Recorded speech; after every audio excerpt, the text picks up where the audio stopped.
Rumor has it that the Switch 2 will be delayed till March of 2025.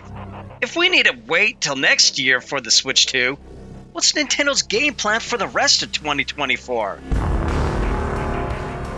Recently, all of the new Nintendo Switch games released have been primarily ports and remasters outside of Princess Peach's Showtime.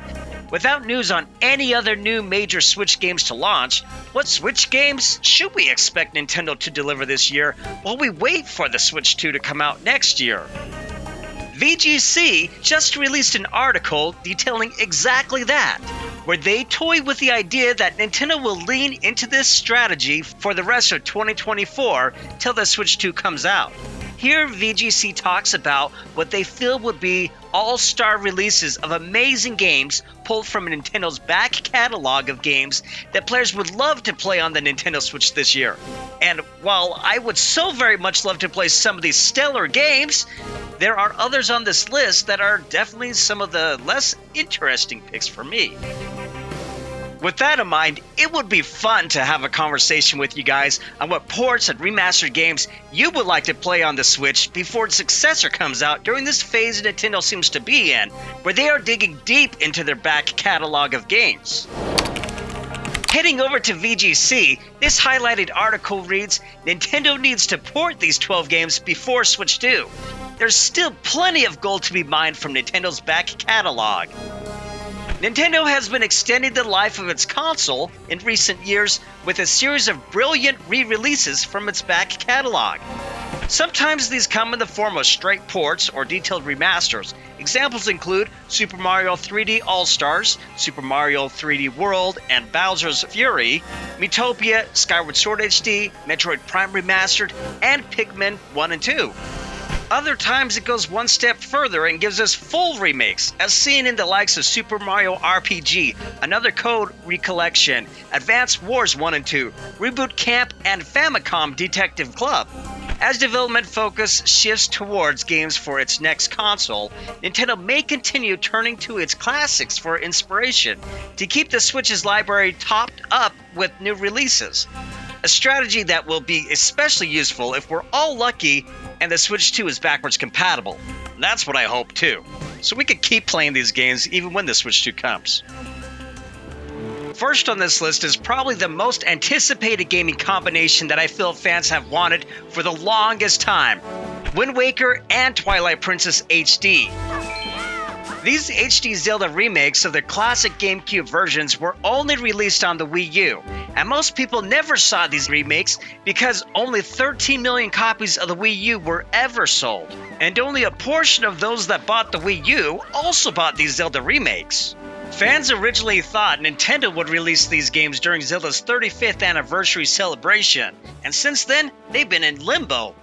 Fans have been questioning if the rumors about them were ever true, from VGC's own Andy Robinson and many others in the know like Jeff Grubb. Then the claims became that Nintendo might be saving these Zelda games for a potential Tears of the Kingdom delay, but Tears of the Kingdom came out and we still didn't get these older Zelda legends. Now fans are wondering if Nintendo was saving these for this cross-generational phase to new hardware, or if these games will ever come out of the dusty closet they're in right now. As VGC points out, they are the only two major Zelda 3D games that have yet to be released on the Switch.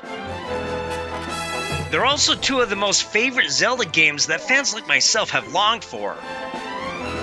I would love to play these games on the Switch. Next, VGC talks about Star Fox Zero that I've never seen since it was only released on the Wii U and I never got it. The original Star Fox was one of my favorites for the Super Nintendo.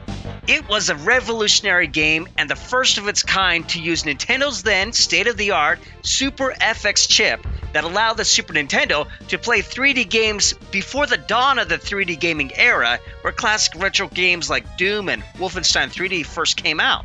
I would love to play this newer Star Fox sequel on the Nintendo Switch.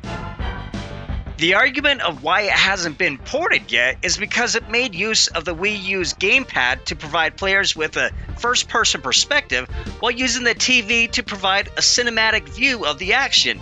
This control scheme would need to be redone to work with the Switch, but it wouldn't be the first time a game is ported that requires some extra tweaking to come out of the Nintendo closet.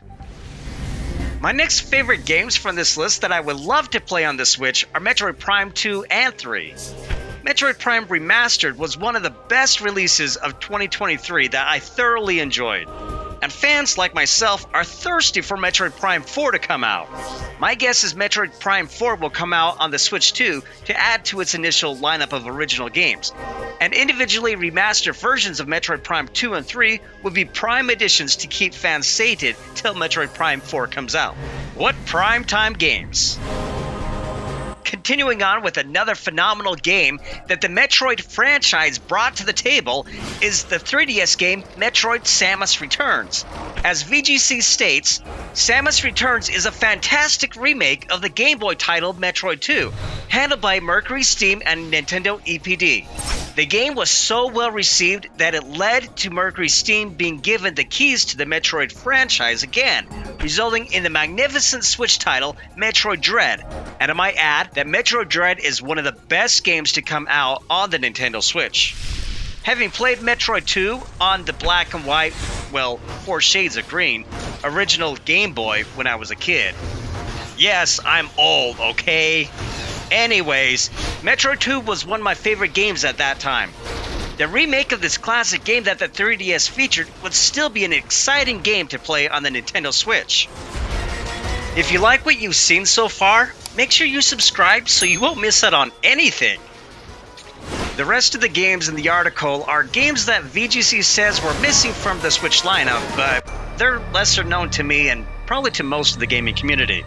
First on this list of unfamiliar games is the Pull Blocks Pushmo series, which I have never heard of before, but it sounds like a hidden gem that would be great for the rest of us to play at some point.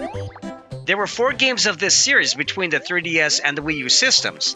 VGC says all 4 games were great little puzzlers, and all 4 are now delisted because of the 3DS and Wii U eShop closures. They're just crying out for a Pull Blocks Collection HD 4-in-1 bundle on Switch. Next we have Rhythm Heaven, which has many games in one. VGC says a port of 3DS game Rhythm Heaven Megamix would be the most welcome, given that it has the most mini-games in it, over 100. That sounds awesome! We now come to Kid Icarus Uprising, which had a well-received Metacritic score of 83 when it came out on the 3DS. With better controls on the Switch, this fun game can finally get the credit it deserves. Now, I remember playing Kid Icarus on the Nintendo. It was a lot of fun. I would love to play this upgrade to it on the Switch.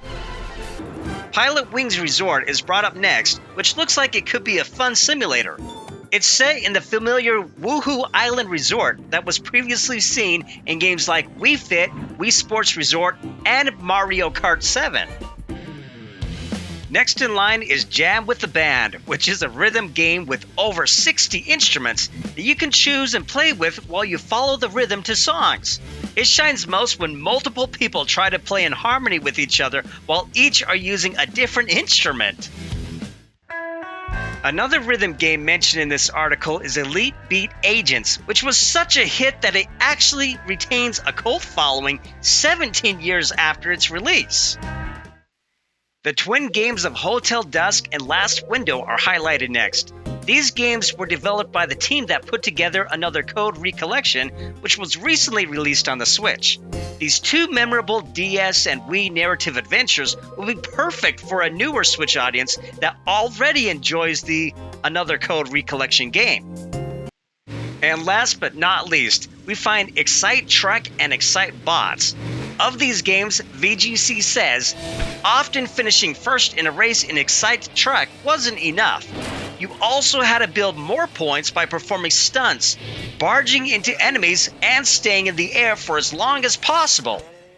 Its sequel, Excite Bots, which didn't make it to Europe, was even more eccentric, with animal-themed robot cars and a bunch of silly in-race set pieces that had players throwing darts, plowing through bowling pins, and knocking footballs into goals while still jockeying for first place.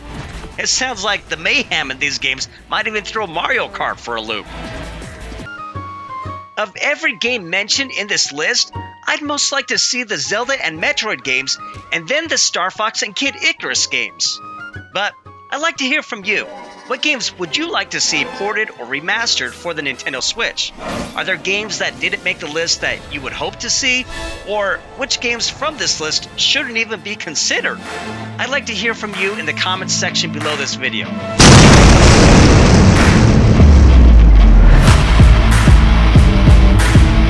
If you like this video, you're gonna love this one here.